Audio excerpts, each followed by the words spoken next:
satellites? A satellite represents a journey, information gathering, this journey around the Earth.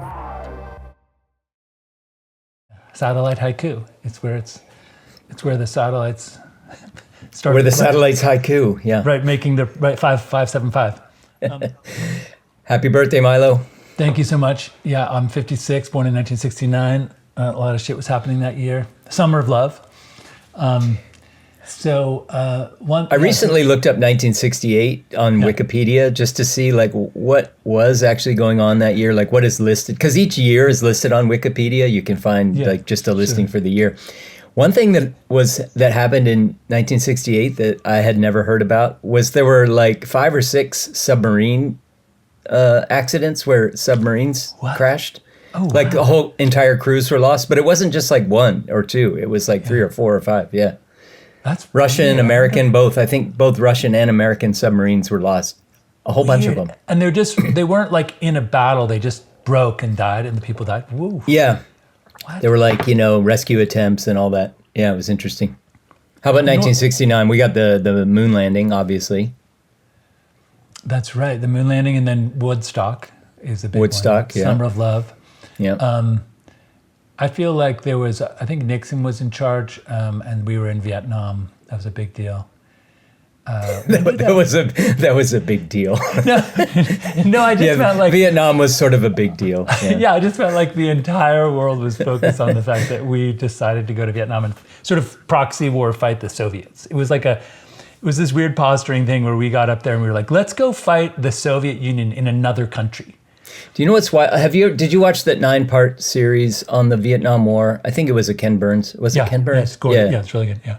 Yeah, and what struck me was how early the people were saying, it's going to be a quagmire. We'll never get out. We're going to get sucked in. We're going to spend tons of money. We're going to lose, thousands of lives, and we're not going to accomplish anything. People were saying that as early as like 1964, 1965, when it was just kind of like we had a few CIA, troops there. And have you ever seen in Apocalypse Now the director's cut? Yeah. Do you remember how they cut out an entire section that explains the war, where they're going up the thing and they stop at a plantation and they're offered dinner at this very fancy French colonial house, and they're sort of explain at that dinner how French colonization brought so much oppression that then there was a revolution, Pretty interesting, and it's odd that it got cut out. I know it was long, very long. It was a little didactic. It's the kind of thing but it was, it's funny that you mentioned that was just in the director's cut, because that was the last cut of that movie I saw, and I forgot that wasn't in the kind of the theatrical release. Yeah, not even, like, they don't even get off the boat and say hi to the family, the plantation owners, So that's, to me, just historically, I know it's didactic and it's sort of like a history lesson, but it kind of was for me, like a key to understanding why the mayhem is happening and why are we, Yeah. When I was in Vietnam, I remember, going through the countryside and pointing out things, asking, when I was with people, I would ask, hey, I saw this thing when I was, riding, down to this town. I saw this thing, and I would describe it, and they say, oh yeah, the Russians built that. And then there was another thing. It was like, oh yeah, the French did that. And it just really struck me, like, all these countries tried to sort of own Vietnam, and they all were like, oh, yeah, right. we can't do it. And then we were kind of the last ones to sort of like try to sort of crush Vietnam, and Vietnam would not be crushed. No, it's true. And historically, for centuries, if not millennia, they had withstood invaders of various types using tunnels underneath, and they could disappear and live underground. Really interesting. I think if it's your own country, the same thing's happening in Ukraine, right? Like even I've heard even American kind of mercenaries or American sort of support troops. What do they call them? Militia or Foreign Legion type guys that are over there. Yeah. I've heard them talk about just the difference between, these are guys that fought in Iraq and Afghanistan and stuff. And they were just talking about the difference between fighting with people who are defending their own country versus, being in another country and being the invaders. Like, so they were just talking about how different it felt defending Ukraine, from within Ukraine, defending it from an outside invasion, and just the sort of the level of commitment that they felt, that they could feel in the Ukrainian troops they were fighting alongside. And it was just, it was interesting. They were comparing it to just how they experienced, their own deployments in Iraq and Afghanistan. Yeah. It makes me think of in the conversation we were talking about having children and then feeling that overwhelming unconditional urge to protect them and make sure that they're healthy and safe. Like I can imagine, I've never been in a conflict, certainly never defended this country, but I could imagine that same level of unquestioning, we're just going to do it because that's what you have to do when someone attacks your country, like that sort of selfless service. So one thing that popped into mind today is, and I feel like as I come to the end of a creative cycle working on this music video, which is very much like this kind of magnum opus thing that I've spent months and months, and I'm even drilling. Last night, Huli, my wife, went through and made like a list of like maybe 32 tiny little things she would like to do to repair wrinkles on the skin of the singer. And she loves it. Like she spends a lot of time like researching serums and moisturizers to make her skin look really. She puts them all over me. Like it's like I'm like a big experiment. And so it was funny to watch her. And I empowered her to in Premiere to make little mats and then like use Gaussian blur to kind of just slightly blur like 22 pixels or something of a thing. And so now she's just going nuts, like going frame by frame and like making notes about how she wants to fix these things. And she goes, and don't show the artist that, because I don't want her to be self-conscious, but I want her to feel like so comfortable, And this is my wife's singing teacher. But the artist is your wife's singing teacher? Yeah. She taught the girls, my daughters, vocal lessons back in the high school. Wow. A local barrio person, and yeah. So I didn't know that's who the artist was. It's a beautifully done video. I love the the drone work you did. There's one cut where it's pulling up from her driving a pickup truck, and then it just so seamlessly cuts to a train from this same exact. Yeah. I mean, just the actual camera movement and the distance from the ground are so seamlessly cut together. It's really amazing. Yeah. Did you plan those two shots to be so perfectly synchronous with each other? Zero. And I will say this, like years ago, I worked on a folk musician named Namali Brennett. I worked on her first release. She's a trans male to female non-binary person now, right? But she goes by she. And Namali had done a couple of albums before as a man. And this was the first album where she was presenting as a woman. And so it's called Boy in a Dress. And she asked me to help with the album cover. And I remember making her spin around. I wanted that whirling dervish. You know how the whirling dervish is, the dress lifts up, it kind of creates this puffy, almost like air is blowing up, but then it's...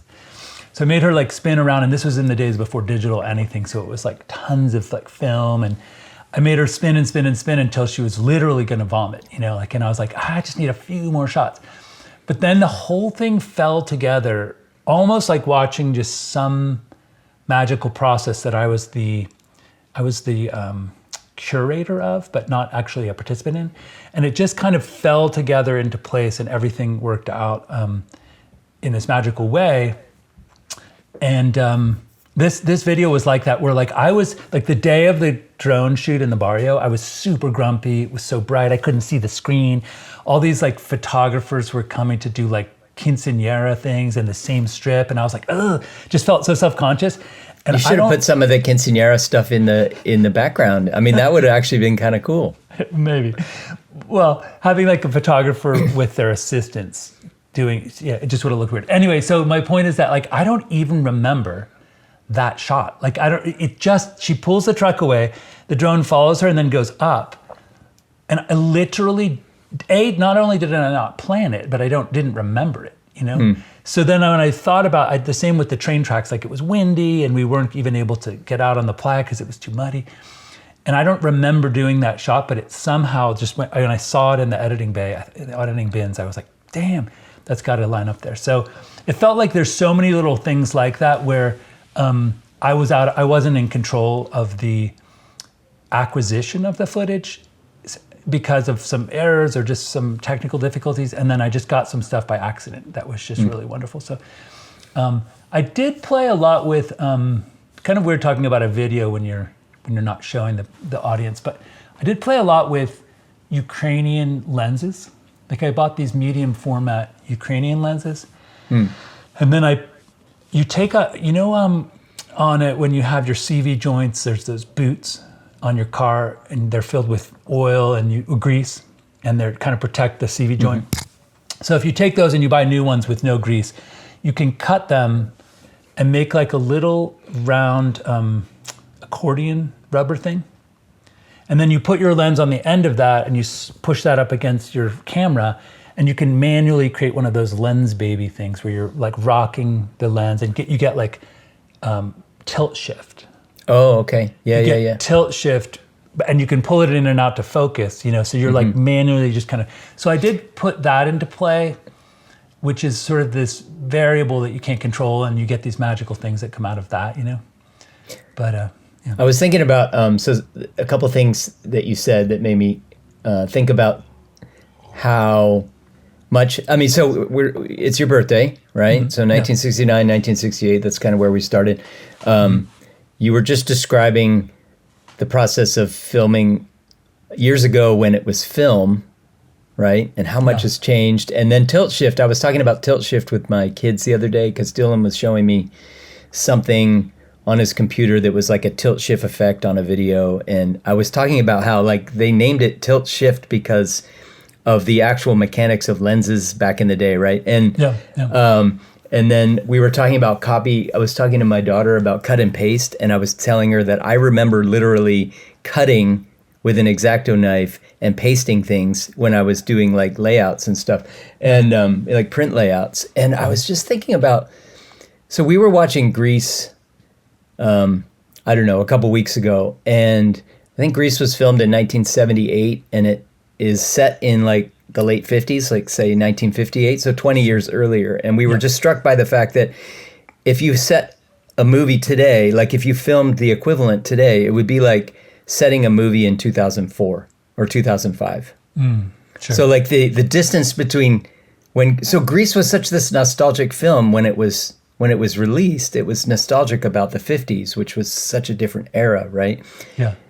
And if you did the same kind of retrospective today, it would be the year 2004. And it just is amazing to me. There's sort of a weird paradox. Like we think about how technology has changed so much, blah, blah, blah, right? But it feels like things change so dramatically between, when we were born and say 2000, like those years, 1968, 1969 to 2000. I feel like the world and culture and music and art and then media, like even the physical media, like film versus video and copy paste, everything became digital during that time. And I feel like there's just this like such a radical transformation, like the different eras of music, like entire genres of music came and went during that time. And, but since say 2000, it feels like there's been dramatic change. On the one hand, we have the internet and we have social media, but it also feels like weirdly unchanged. Like life in a lot of ways doesn't feel, to me, all that different than it did 25 years ago. Like music, like if you listen to music on Spotify that's being produced right now, right, it could have been done 10 years ago or 20 years ago or 3 years ago. Like there's nothing about, say, music that feels like I can't think of a genre that's like sort of risen since 2000, a whole genre of music. And I feel like we lived through 5 or 6 entire genres of music that came and went. It's true. It almost seems like when you're describing it, it almost seems to me like there was, how we talk about a steep learning curve. It's almost like from the 40s to the 50s to 60s to 70s, so much radical change happened culturally, aesthetically, stylistically, that we sort of almost reached a sort of maximum saturation of change or something. Like we've, in some ways, the Apple Watch is not, it's not as revolutionary as it would have been in 1957, because that was like, remember Dick Tracy, the watch, they had this like idea that at some point we'll be doing video calls on our wrist. Yeah. And that never happened, and they sort of explained why, like the technology was there, but no one really wanted it. Right. But then, or like the internet got introduced and smartphones were introduced, you know, but like smartphones have now been around, what, 25 years, 20 years, 20? I mean, pretty much the ubiquitous phones, not like the invention of the mobile phone, but like ubiquitous smartphones. When did the iPhone come out? Like 2004 or something, right? Yeah. So like 20 years ago. And before that, a little bit before that, we had, you know, flip phones and all that. That pretty much everybody had a mobile phone, like for the last 25 years, right? And so the introduction of mobile phones was like a huge new thing, and the introduction of the internet was a huge new thing. But like we had Friendster and MySpace, like social media was like social media now is like a bit different, and it's sort of more aggressively, you know, click-based and, you know, whatever. It's like better optimized for your attention than it used to be. But that's really, I mean, like that's not a major cultural, it doesn't feel like a paradigm shift, where I feel like we lived through a few different paradigm shifts. Kind of interesting. I was the mayor of the Beeline. I was fighting on Foursquare. You could become the mayor of a place if you were there the most. Oh, Foursquare, yeah. So I was there the most, and I was the mayor. And then this guy, Greg Kuykendall, who's a local lawyer, he kept bumping me off the seat. And then both of us were sitting there one day saying, how did this woman, this grad student, she was like a PhD student, who just parked herself to write her thesis in the Beeline. Yeah. And so she just obliterated, like could never be the mayor again. Like she was the mayor of the Beeline and Foursquare. I remember thinking like a lot of those, it's sad that I like much prefer those clunky old, remember MySpace? Yeah, MySpace and Friendster. Like I thought Friendster was great. And you know, Friendster just, I think feature-wise, people loved it. It just died because it couldn't scale to the user base. Like it became painfully slow, and that really was the death knell for Friendster. But Friendster was pretty cool. But it's funny because like I never invested in Facebook, for example, like Meta now or whatever, right? And the reason I never did, because I remember thinking, well, like any of these social networks, these things that come, they're, you know, Snapchat, right? Like they come, they rise, they have a meteoric rise, and then they crash, and you never know when that crash is going to happen.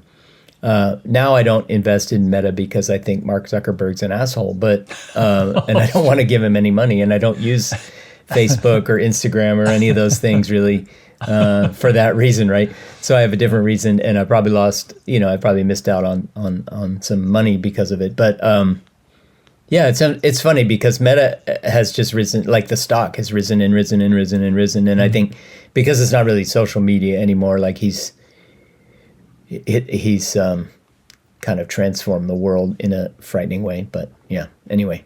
Yeah. That's pretty wild. I think, but back to your point, like I think in some ways there's, in Kashmir Shaivism, in very old in North Indian mythology, there's this idea of the Kali Yuga. You know, this idea that it's kind of like you're accelerating toward an event horizon, both culturally and just like from a species perspective on the planet. And this event horizon through which, like, it's like a filter, like certain things will pass and certain things will be burned up in the whatever. And so the idea is that like you're constantly accelerating and then you slam into this sort of filter that then beyond which, you know. Maybe we've done the slam now because you sort of the narrative is that we keep it, you know, there's like the, what's the law about computer? It's the Moore's law, Moore's law, right? So this idea that it keeps accelerating and that technology doubles every 18 months or like computing power doubles every 18 months or whatever, right? So that's an exponential acceleration. So on the one hand, that's the narrative, and that's sort of the intuition. Like we're on this sort of exponentially accelerating curve of technology, which might be true tech-wise, but culturally, it feels weirdly stagnant for about 30 years. Yeah, you know what I mean. No, I think, and you're I think right, it's. I think we're like about to hit a frighteningly fast and drastic shift with AI coming. Yeah. So I think that like whatever this cultural sort of paradigm that we've been in that feels fairly static for about 30 years or so. And that's why when, the joke of Gen X people is like you say, oh, the 90s. Oh, yeah, 10 years ago. Right? And so like that's the joke. And so people, I hear lots of Gen X people say that. And I joke about it myself and say, oh, the 80s. Yeah, that was 20 years ago. Right. And because that's what it feels like. It feels like nothing's really. It feels like the 80s was a distinct era. The 90s was a pretty distinct era. And then we hit 2000 and it's just like, it's like being about the same. But I think things are about to change really, really radically. And that's a little scary. I agree. And two thoughts pop to mind. First is, again, like I wasn't around in the 60s, so I can't reference any of that history. But I do feel like that the Jimmy Carter to Ronald Reagan, that shift, this just feels like a larger echo of that. Like Ronald Reagan invaded Grenada. Like he was very much a Trumper, and then there was all these Reagan Democrats who were working class people, Catholic plumbers in Pennsylvania that voted for Reagan because of family values. So like when you say like the culture, we've been sort of stuck in this kind of culture war, Ronald Reagan-esque thing, and the whole sort of trickle-down economics and, Sure. I mean, even Bill Clinton kind of like carried forward this sort of neoliberal economic kind of platforms of Reagan. I mean, he didn't change very much kind of economically. Yeah. Yeah. In many ways, I feel like free trade and all that. Yeah. Like I was watching Donald Trump on just a little clip last night, like on a news show, and I thought, damn, the guy is like senile. Like he's an old man who can barely keep it together. And I was like, so that Ronald Reagan had a shaman, like what do you call it, a soothsayer, and he literally when he got like an astrologer, right, or something. Yeah, it was like some kind of they called him a soothsayer, but he was basically gave him advice, and I was like, damn, like this feels a little bit Reagan-esque in that he's like way too old. Yeah. He's being controlled by like Susie Wiles, maybe Stephen Miller, like certainly not, Oh yeah, he doesn't give a shit about any of it. He likes to be on camera. He likes and to this say time he ridiculous is surrounded by people who really do have a plan, and that's kind of scary. Like if you look at the number of investigations into fraud at Elon Musk's companies that were going on, there's like 36 investigations that he just wiped off the board. Yeah, so like Elon Musk is like, I get to work, I get to do whatever I want with no oversight, So anyway, so back to the thing, we're culturally stagnant since let's say Reagan, so like let's say 1980. Yeah. So that really gives us 45 years of stagnation. Yeah, I mean, even if you're sort of a little more generous than that and you say the 90s, like maybe there's sort of a political stagnation that happened, but, like you have grunge music and you have a whole bunch of different kind of hip-hop kind of genres that sort of like were brand new, totally fresh, starting, in the late 80s into the 90s. And so that like culturally, music and, film and television, the 90s was a fairly distinct era as well. It changed a bit. But I feel like, it's things that kind of change started to slow down. And the shift from film to, or, analog to digital, let's say, film to digital video, and analog sound to digital sound, like that definitely created its own initial burst of new stuff, I think. But not really. Like, after that, sort of the novelty of some new, new techniques and it was mostly new techniques, not really new, kind of dramatically new, revolutionary content. Right. I remember my first job was in 1991 out of school, and I got a job as a messenger at an editing house. Like it was we did commercials, like Tylenol, 30-second commercials. And we used to meet up near the UN, and we would smoke a joint in the park. Do you remember that? Over lunch. Because part of, I'm not supposed to say that. No, that's fine. No, I was thinking of the kids watching it, being like, "Our dad used to smoke a joint."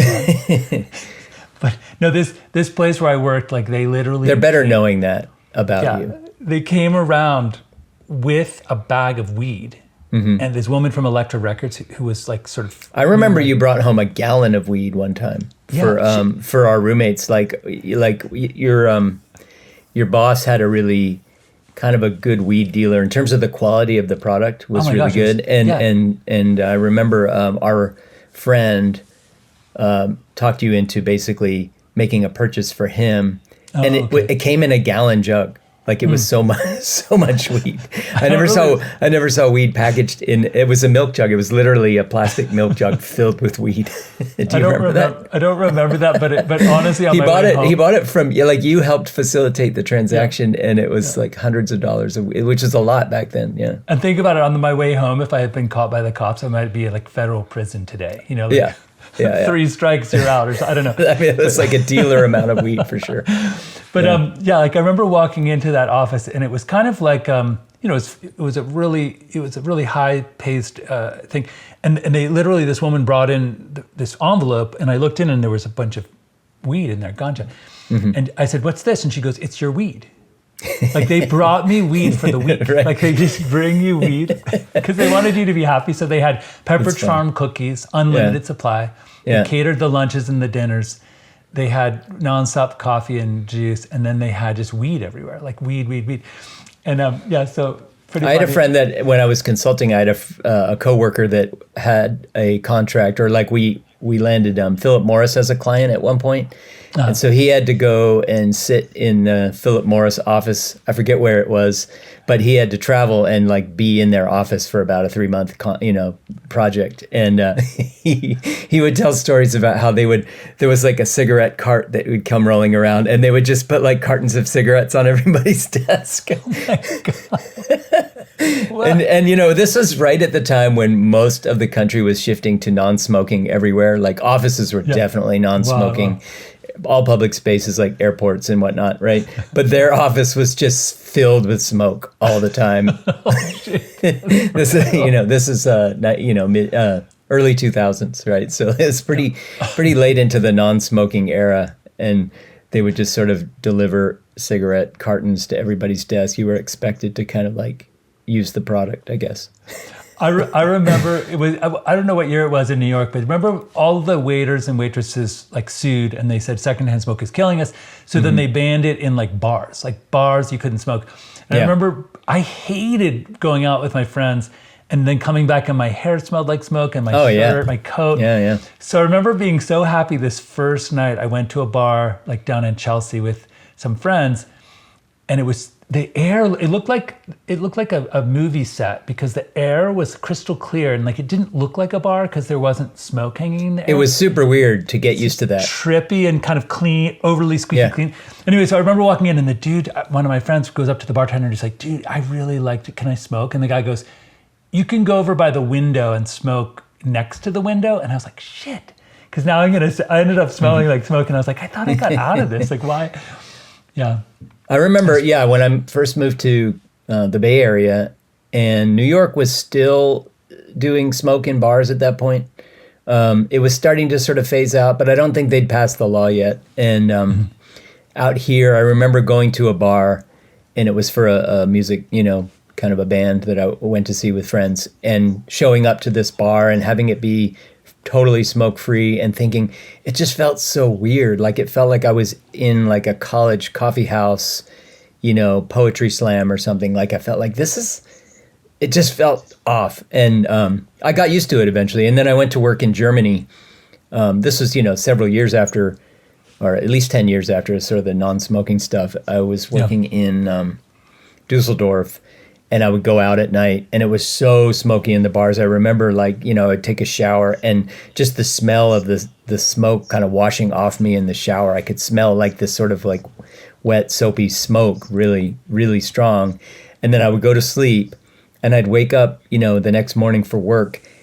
And even though I was showered and clean, my whole hotel room smelled like a bar just from my clothes that were like sitting in a corner. Like it was so intense. Yeah. It is fascinating how that smoking has evolved. Like I do remember in high school, we graduated from Bernathen from ANC Academy of the New Church in Pennsylvania, and then we went to freshman year in the local college, and there was an internal like lobby area, kind of a place between all the classrooms in that neo-brutalist building, and something like 85 or 90% of the women in our class smoked. It was some weird statistic, and then maybe half the guys.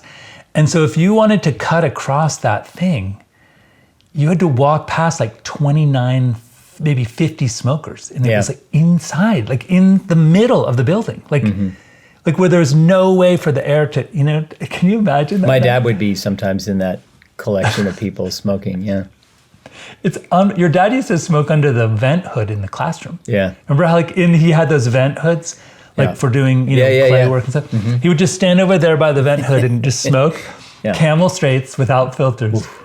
I remember just being like, wow, man. Yeah, he went full hardcore on the smoking. Both my parents made an agreement to quit when I was young, and they calculated the amount of money that they spent on cigarettes during the year, and their plan was to reward themselves with something that cost that much money, right? So just very typical of both my parents. My mom took that money and she put it aside. She quit smoking. And once she had sort of fully quit, she invested that money. She bought some stocks. I don't think they did very well. But she was sort of a very sort of responsible mom thing to do. My dad, what he did, which was very typical of him, he took that money on like day one of quitting smoking. He went out and bought a moped with that money. And then he would ride his moped around, and like, I don't know, maybe 2 weeks later he was smoking again. Oh, no. with his moped reward. So yeah. Yeah, totally. That's hilarious. I think he quit. He ended up quitting, but it took him another 10 years or so. I remember I didn't quite, because we were like chemically sensitive, our family, my brother, my cousin. And I remember you told me that you had this allergy that you had been conditioned.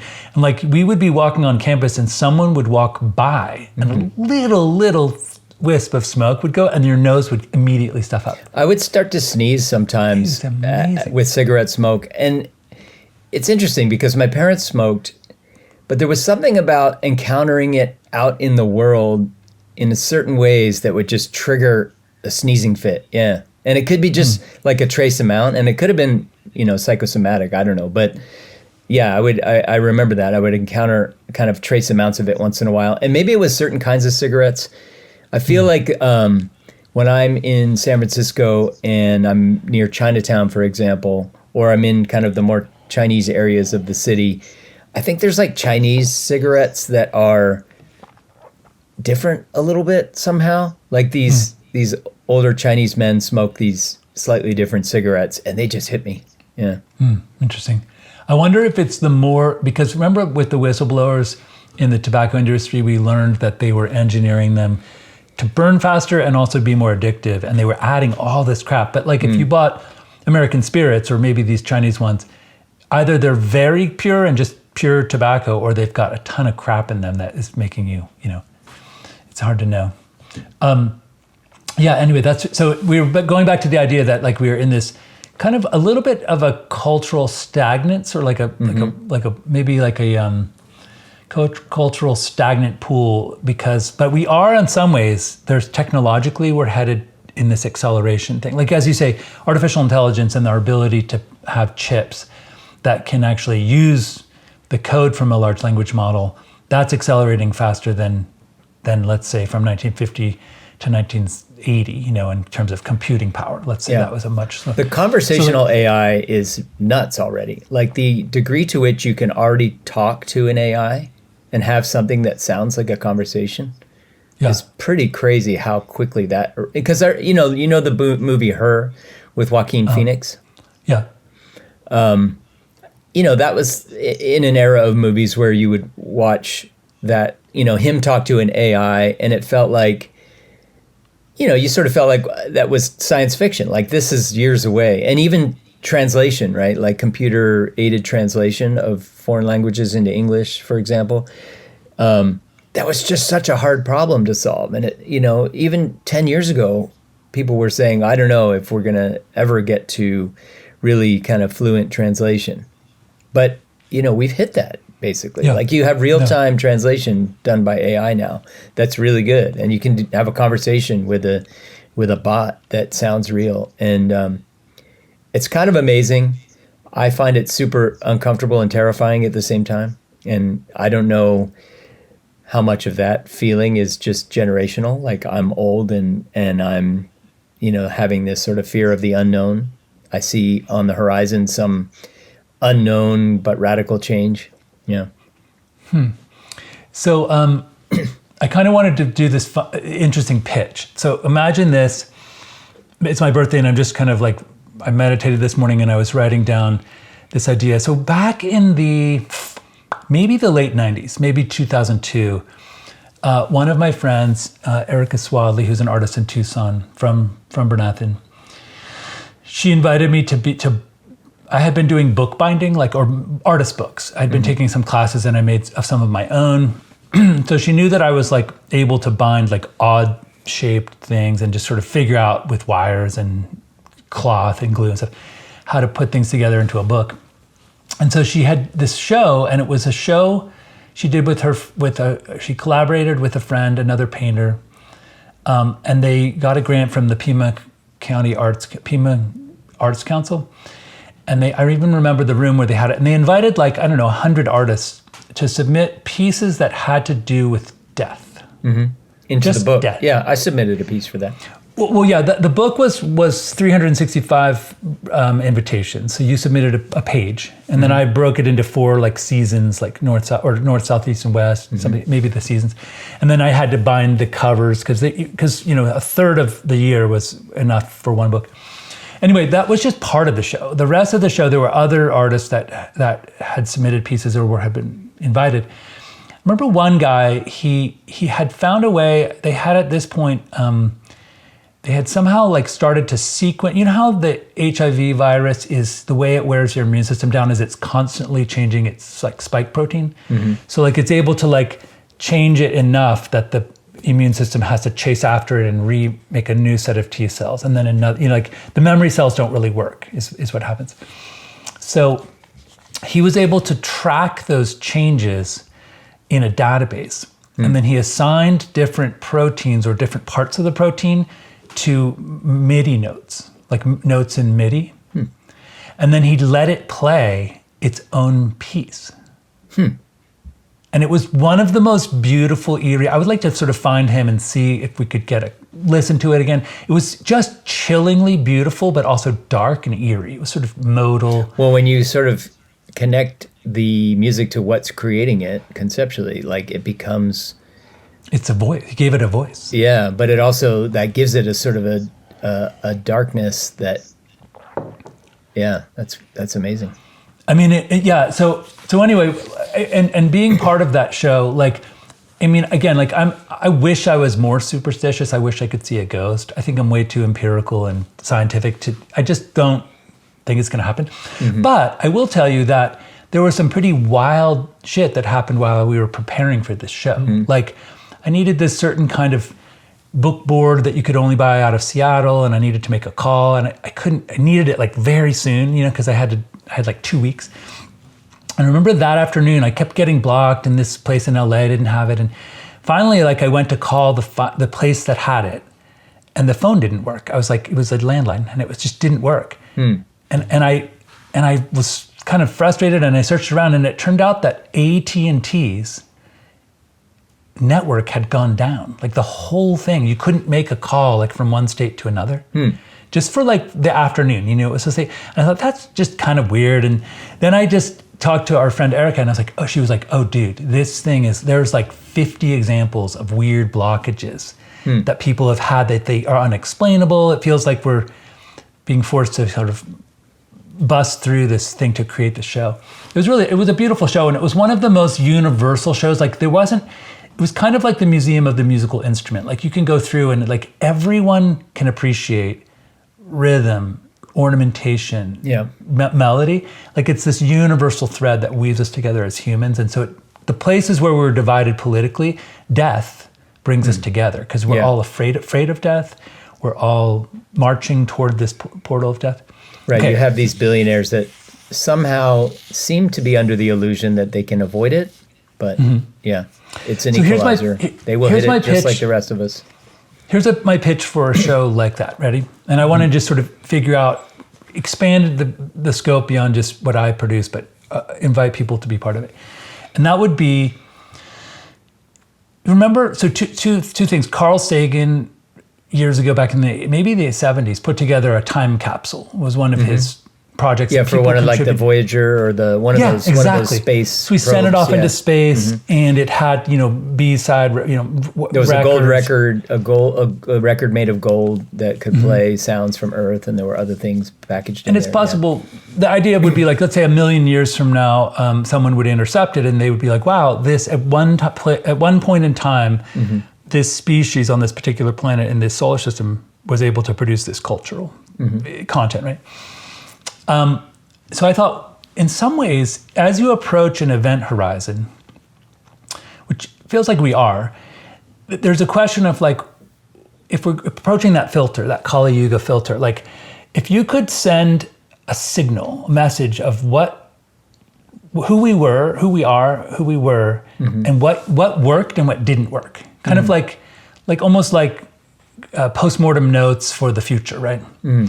And imagine if you could think of, I'm thinking more of like R2-D2 and that little thing where Princess Leia sends like, Obi-Wan, you're our only hope. If we could send out, like, create a series of transmitters or beacons where we're calling out like, hey, help, like, the bad guys are winning, or the bad, just like A, kind of acknowledge this place where we are, which is an event horizon, and B, call in some kind of engine of hope. Like what would be hopeful in this dark time? Like if you could go back to the Dark Ages, when people, maybe monks, were starting to brew beer, and that was how they got, how they became hopeful. I don't know exactly. Like my point is just to drink your way through it. Yeah, that's the solution. I picture I would want to make these like little towers that were like sculptures with tiny projectors and hitting like mylar or cloth panels that are hanging in the middle of an installation room.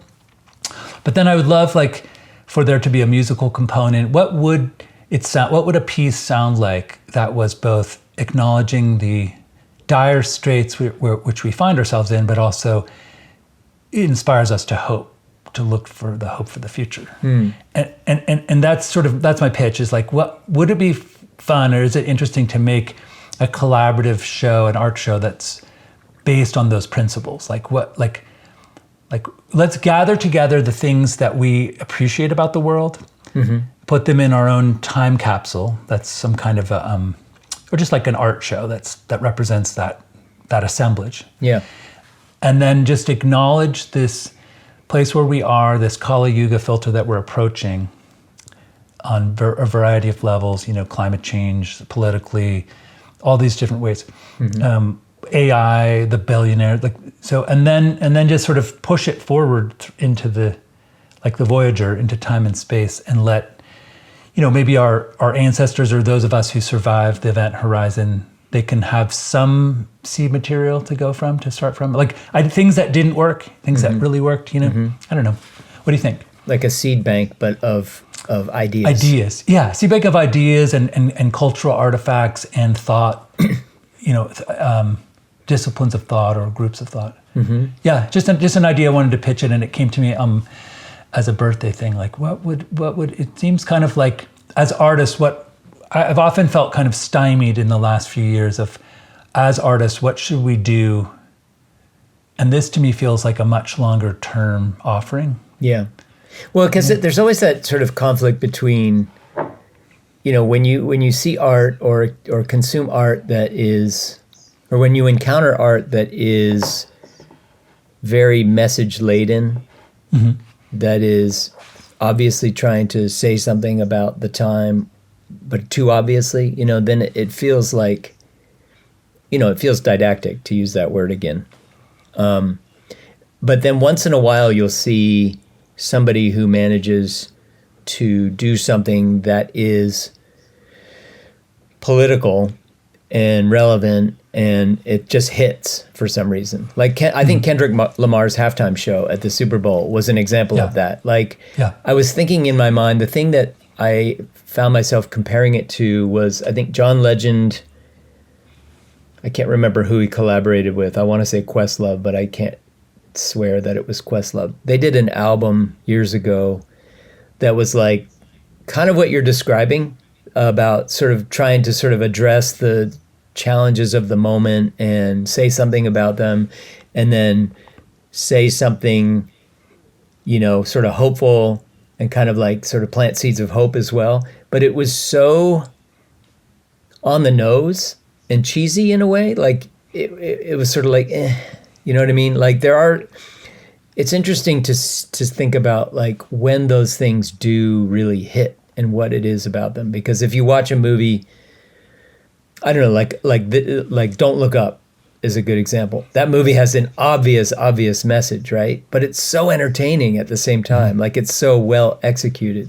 So Idiocracy is another one. Like it has an obvious thing that it's trying to say. And both of those are brilliant in the sci-fi genre, in that they're able to look at where we are culturally now and where we're headed. Yeah. You know, like Starbucks becoming a drive-through porn shop. Like it's just so funny. And he's able to I think one of the things that Idiocracy he does so well is the devolution of language. Yeah. Well, just the attention to detail throughout that whole thing. And I think that maybe that's it. It's like there's a kind of consistent, rigorous attention to detail in all of those things that's so good. Because the other option as an artist is that you just don't do that stuff at all. You go small. And that can be really beautiful as well. Like you have, you know, most artists sort of don't attempt to kind of say anything big, and they will produce something that is a love story about two people and a relationship, right? And maybe they'll, once in a while in those types of stories, there might be a backdrop that is against a backdrop of a sort of a larger story. But yeah, that's kind of the other option as an artist, is that you just don't even try to touch the big message. But I like, I mean, I think, I don't know what led me down that little digression, but I love the idea of trying to figure out.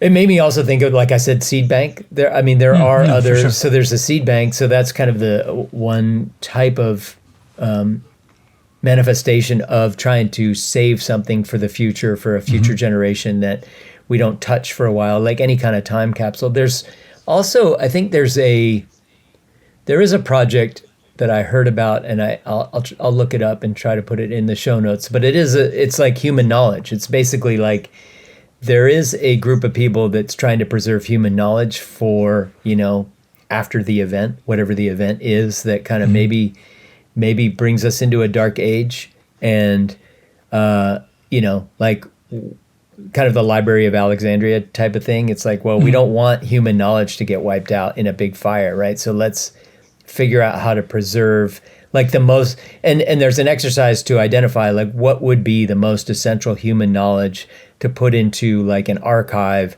so that if, you know, humanity went through a, you know, kind of an apocalypse, to for lack of a better word, what would be the sort of the archive of knowledge to help them get started again with, you know, like to give them a head start. And then there's also like the group called the Long Now, which is the Long Now Foundation. And, you know, they do some of that kind of work, and they have a clock that's like the 10,000 year clock. That's one of their projects, right? Like I think I've seen that, yeah. Yeah. So there's interesting parallels with different groups. And I love the idea of, you know, none of those are art. None of those are art. They are all knowledge, or, you know, kind of essential things. But like, I love the idea of thinking of art as an essential. Well, I mean, it's not just the art as an essential, because what you're talking about is the content itself would be more spiritual in nature, I guess. I don't know. Would you say spiritual? I don't mean spiritual like religious. I mean spiritual like feeding the human spirit. Yeah, like I think I picture like the content of what I would want to put in my video loops. The projected, I love to do two projectors, and then like a what's that called? Double exposure in the middle. Like I did that one other time with film, actually with film loops. Were you in town for that in Raw Gallery? When I mounted 2 projectors on the ceiling of Raw Gallery, and then the film went up and traveled through these pulleys and came back around. Yeah, and it kept getting caught and catching on fire, which was really annoying. Like I remember the woman, that. Like sort of the contraption itself was a really difficult part of the installation. Yeah, and it made a cool noise. Like there was things about it, and then and Garrett Kerr had done loops, audio loops that were recorded, but he let them play out. He like put a bunch of loops together. So it was kind of a canned live loop thing. But I remember trying to do the math on that one and say like, if one of them was moving at 18 frames a second and it had, you know, a minute 45 and the other one was like 62 seconds, you know, how often would the double exposures with the 2 frames come together be the same? Like, you know how you're with a loop, you're looking for the seam. You're looking for that beginning and the end coming together. What this did was it broke that seam because you could never quite find a place where they both were the same. You know what I mean? So and the meaning of the 2 things merging changed over time. Like, you know. So I'd love to, that's what I would play with. And mine would be a cry for help. Like, I feel like, hey, there's so many things that I don't like about what's happening on the planet, and so many ways I feel helpless. And somehow there's like this lingering, almost like way in the back of the room of my mind, there's this piece of incense, like really nice Tibetan incense that someone hand rolled and sold at the gem show, you know, but it's burning and it smells great and there's hope in there, you know. That's sort of what my content would be. I don't know what else would want to do, but and there is a cheesy, go ahead. No, you go ahead. It's fine. I was going to say there is a cheesy desire to make it interactive where you want the audience to add messages. You know, like... I don't think that's necessarily cheesy. I mean, I think that there are some really powerful installations that kind of are built on audience sort of contributions. Yeah. And so I'm not exactly sure how that would work, but if you had some kind of input mechanism, you could input something and then maybe even I also thought the idea of like inviting AI to be like a co-creator, you know, like just say like, and maybe like, I don't think we're there yet technologically, but if you could people could add word prompts and change the video, you know, it could be kind of interesting if they, so that's just a thought. I think of the thing that jumps into my mind is the sort of the contrast between macro and micro in a few different ways. Like, I think about how the sort of the large problems that we're facing as humanity are overwhelming and frightening.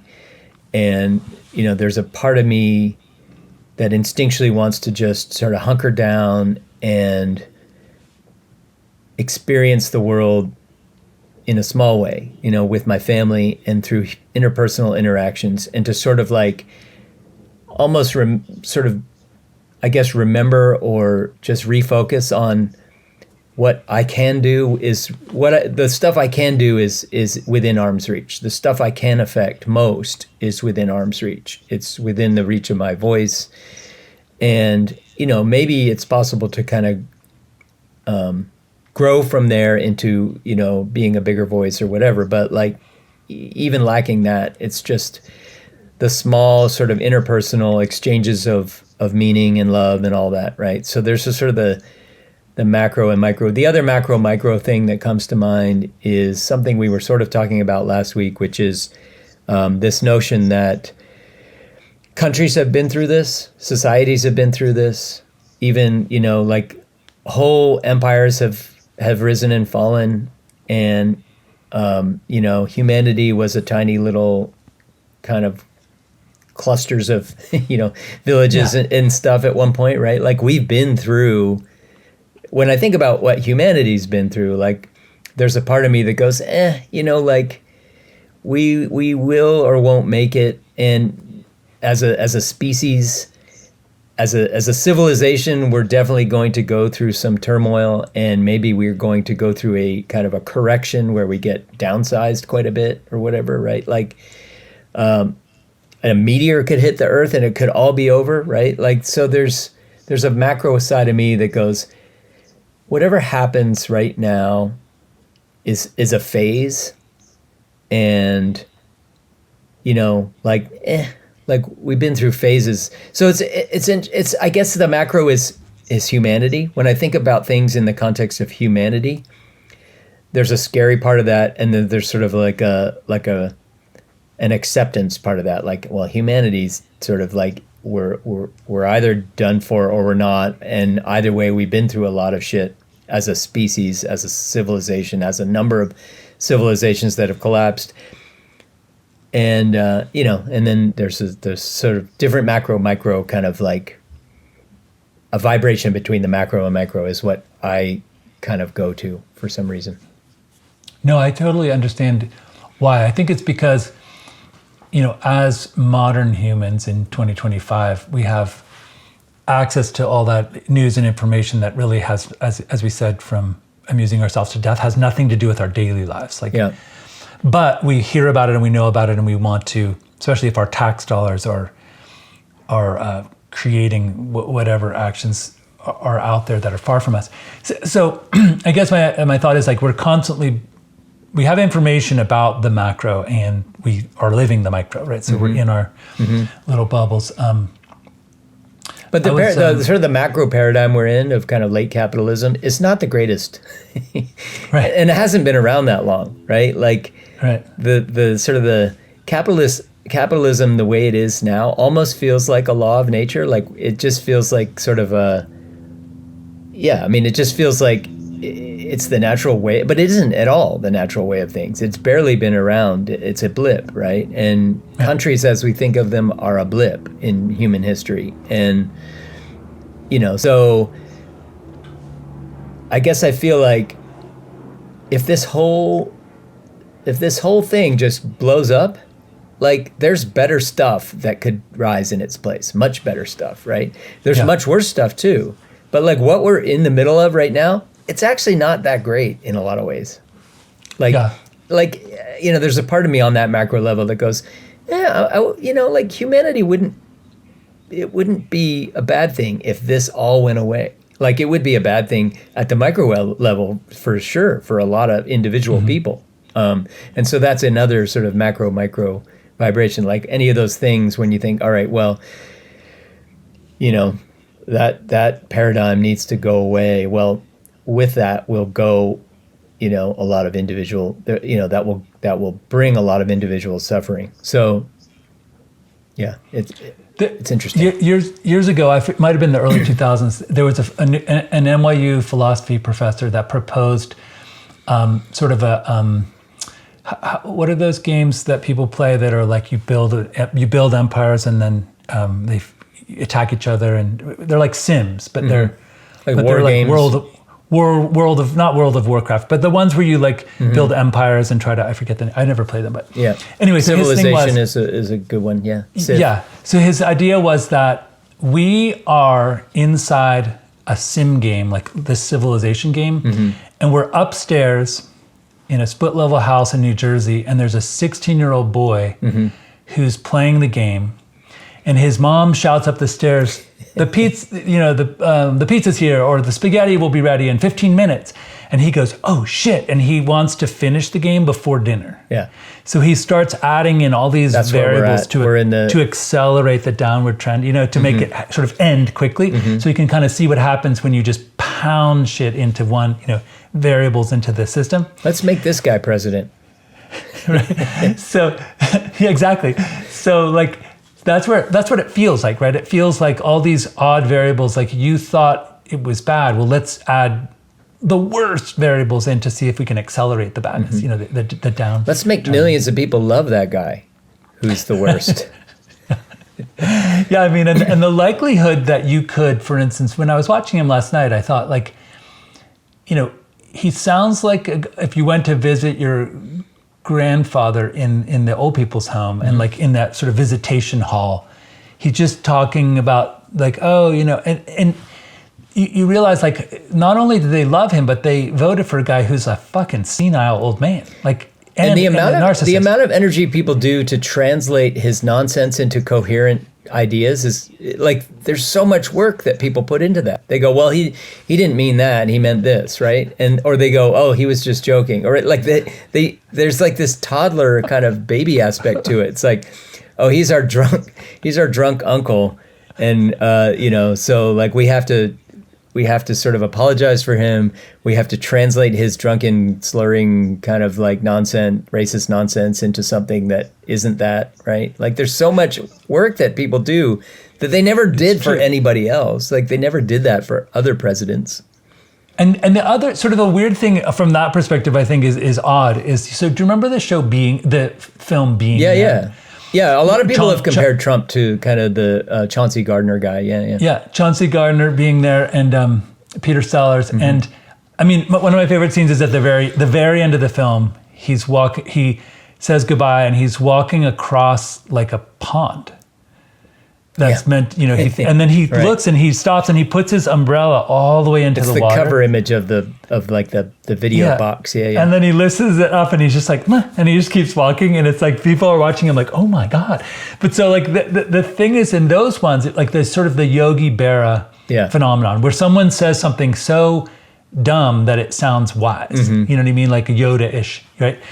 And there's none of that with this guy. Like, no, I don't think people literally are praying to him like he's brilliant. They just are like, he's empowering us to do the shit we want behind the scenes by being the way he is, Yeah, I mean, that's obvious for the people who are kind of using him as a like a puppet, basically.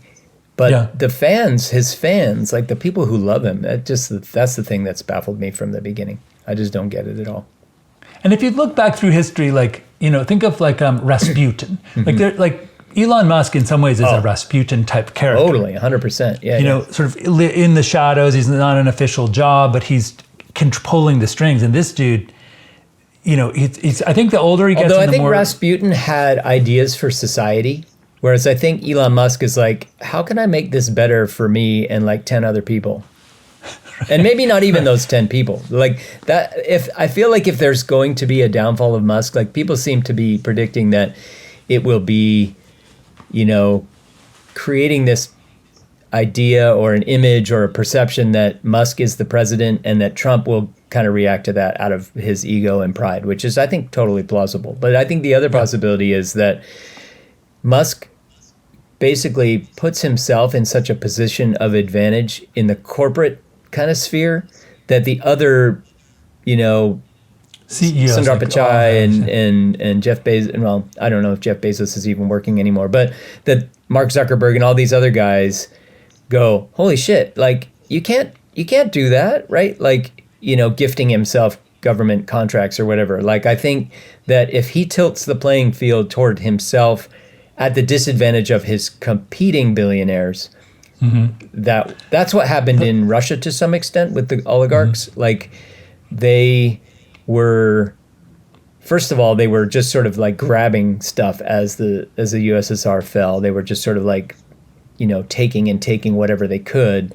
But, eventually they came into conflict with each other. And then Putin basically just took their money and threw them in prison and was like, no, actually, this is all my money, and you get to do your thing to the extent that I allow you to do it. And I'm going to let you out of prison now, but just remember that. Yeah. No, totally. So they're all basically just his little... in fact, he calls them his wallets, I think, or something like that. He refers to them as his like credit cards or his wallets. Like they are just little pawns in his game, and they get reminded of that when they misbehave. Yeah, that's true. Sometimes, so you mentioned like, fall of empires, fall of Rome. I often think, what is like fall of Rome 2? Let's say, recently there was a big article saying that it was probably not the lead pipes, but the fact that silver was a currency and there was so much silver mining going on, and that ore processing was kicking a dust cloud of lead into the sky, and that it was just wafting over the whole empire, this like, wind-driven lead cloud. And so like, what's ours? Like, and ours, they were like, all the people who kind of inhaled all that lead were like, Nero's the best.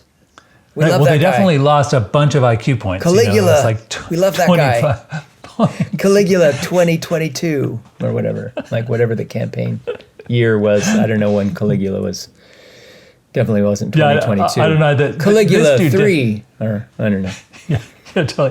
This guy, our DJT, is definitely a combination of Caligula and Berlusconi, the Italian. Oh, Berlusconi's definitely a good parallel for sure. Yeah, He's because when I looked at them, I was embarrassed for Italy. I was like, oh my god, like you guys have made so much cool stuff in Milan. Berlusconi was always the guy I would point to when I was working in Europe, and it was during George W. Bush, right, and our kind of misadventures in the Middle East. And I was just a little bit embarrassed to be American at the time and working in Europe, and people would give me a hard time about what was happening in America and what our president was doing.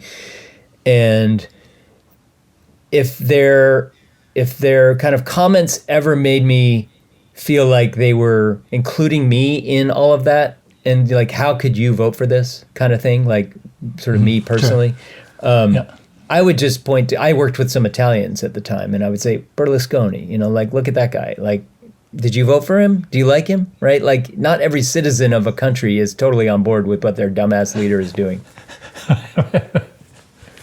Well, I think what blew us all away was that he didn't he go to jail for having sex with a 15-year-old, and then they voted for him again. Yeah. It was like, how, just like this guy, just like DJT, where they're like, meh, I don't care. We'll just. I mean, that's the thing in every country. Like, I think last week, I was saying, like, last week when we talked, I was talking about how where things really happen is at the tip of the rifle or whatever. And, I think somewhere in that conversation, you were talking about how Maduro, shot protesters or something, right?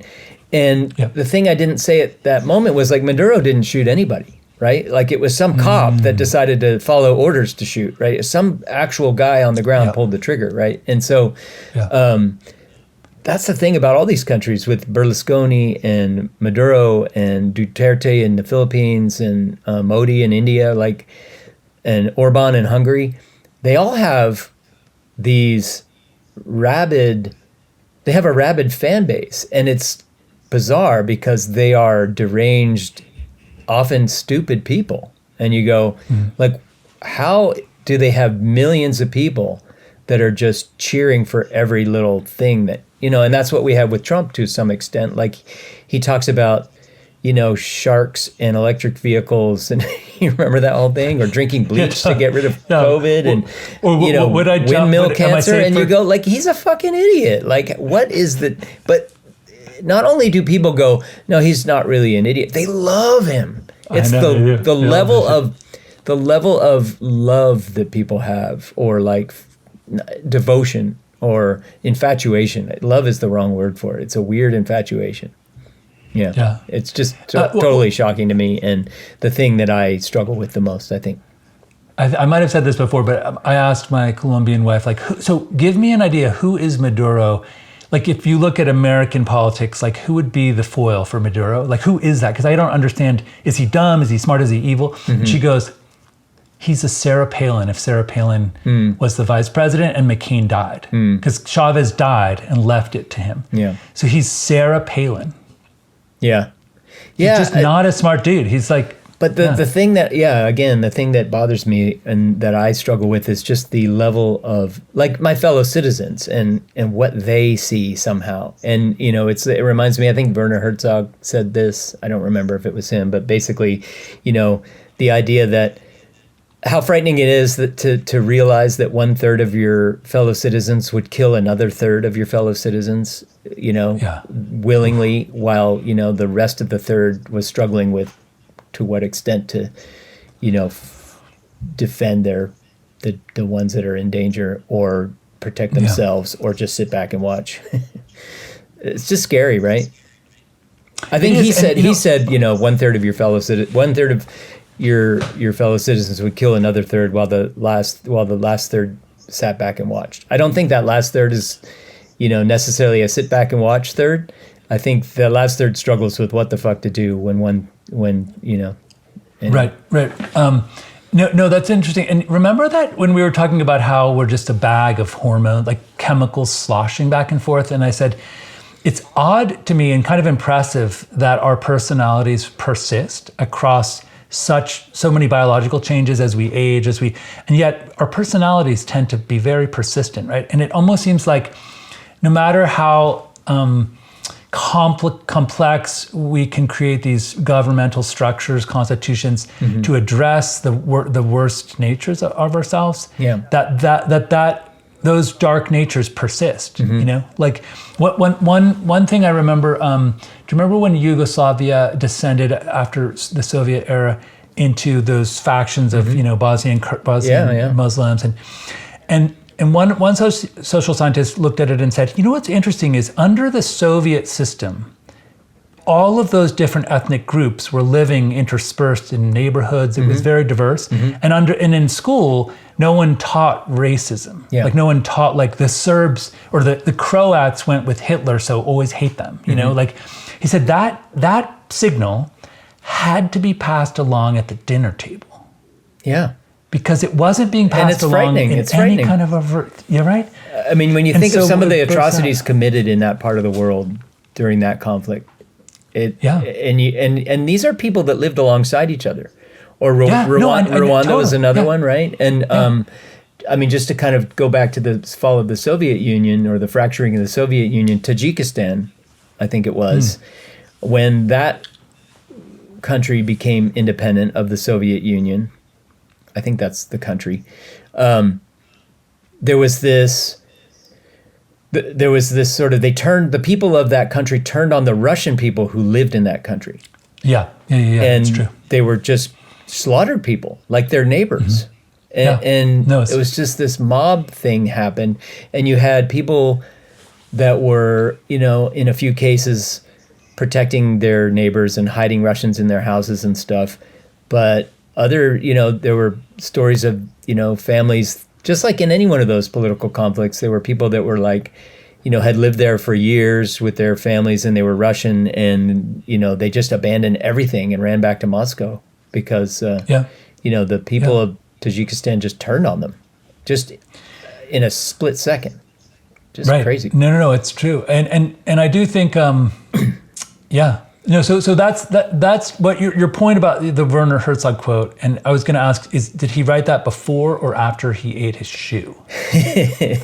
Because that's kind of like a pivotal moment in his. I think it was. I think the context was about Donald Trump. I mean, he was saying. He was from Germany, right? Speaking from a German perspective, like, hey, we've been through this thing where we had this, it dawned on us that a third of us would kill another third of us while the final third sat back and watched. And he basically, the context was, hey, America, you are now experiencing this and how terrifying it is to realize that that's what your country is. Yeah. Mm-hmm. Yeah, it is. It's wild. So we're kind of at time, or we're definitely at time, but do you want to switch to first world problems? I don't have a first world problem. I had something I was going to say at the end, but I don't remember what it is now. So, yeah. My first world problem is pretty easy. And you know how you were saying chat, like AI, like, you know how, so we're both afraid of AI. And then when you show us things it can do, my immediate reaction is to sort of, well, why can't it do more? Like, It's like the everything's amazing, nobody's happy thing that. Exactly, right, yeah. So I'm using this rotoscope tool in After Effects, which I hate the program, and you just wipe over the person's outline. Actually, you just wipe on the person. And the software looks at it and goes, I think they want to outline a human. And it does like 95% perfect outline of the human. So in my case, I've got this person with a guitar, and those little white knobs that you turn at the end just won't get included. It cannot recognize them. In fact, it includes rocks around them, and if you it just cannot do it. And so now they're flickering like yellow and white and all weirdly, and the rest of it is fucking perfect. Like just the hair it gets it. So I'm sitting here like, why can't it fucking get the guitar? Like it can do the hair. Like why can't it get the guitar? Yeah. It's because it hasn't been doesn't fed know what guitars. A guitar is yet. Yeah. A foreshortened guitar that has, because all those things are at different angles and they have reflections and so they're white, but they're sort of ivory. So it just doesn't know what to do with them. And I'm like, this stupid AI, man. Like, I can't get the fucking guitar. I think that was one of tuning. Louis C.K.'s most brilliant bits, was that everything's amazing, nobody's happy. Right, totally. Because as soon as you show one thing that it can do, Our level like, of what we expect, like what we put as our baseline, just rises all the time, right? Yeah. Totally, yeah. I know what I was going to say. I was going to just ask you what's what you're planning for your birthday. What do you got any birthday plans? Doing anything? So I already I had this theory that on your birthday you should just do. And this was kind of going to be my topic, but on my birthday I have this theory that like you should do what you would do. And this sounds kind of grisly, but like if you had been given like a cancer diagnosis of like you have like 6 months to live because your brain tumor and it's inoperable, right? So like it would change your seize your the calculus. day, seize the day, Seize carpe the diem day, on your birthday. A little bit. I mean, I'm not gonna like fly to New Zealand and like walk on the beach with bare feet and you know what I mean? Like I'm not. Yeah. It's not like that seize the day, but it's like, well, I never feel like I have enough time to like sit down, meditate, read, and journal. So I just did that this morning with a little bit of incense in the sun. Nice. Then I rode my bike and had a breakfast sandwich, and it was the best breakfast sandwich I've had in a long time. I don't know if we'll have to do a redo next time you come here, because I think the breakfast sandwiches we did here were disappointing. We'll find better. We'll find better ones. That's true. We will. I think we can. And anyway, so then my wife's going to take me out to this new restaurant that's like a speakeasy. Like you have to make an appointment, and it's got you have a code word when you knock cocktails. on the door and all that. Something like that. But we're going to ride our bikes, which is also like I've fixed up our bikes, and now we can take them locally. So that's kind of basically it. And then and then this podcast. I'm basically doing what I want to do. And there's this question of like, well, why don't you do that every day? Like I don't, what if you live like that every day? Yeah. Because it's not like I'm not abusing my body. I'm not like I'm not being unproductive. It's just I'm doing what I want to do, So, I like it. Because that sense of observation, like I should be doing this. Yeah, should is a word that I have a rough relationship with. I'm battling that word all the time. Yeah, anyway, interesting. Yeah. Well, always a joy, always a big joy. Satellite Haiku. It's where it's Satellite Haiku. 575. Thank you to our 5 or 6 listeners so far, something like that. No, we have more than that, actually. It's kind of interesting, yeah. Okay. All right, awesome. My brother. Well, take care. Take care. Yep. Satellites? A satellite represents a journey, information gathering, this journey around the Earth.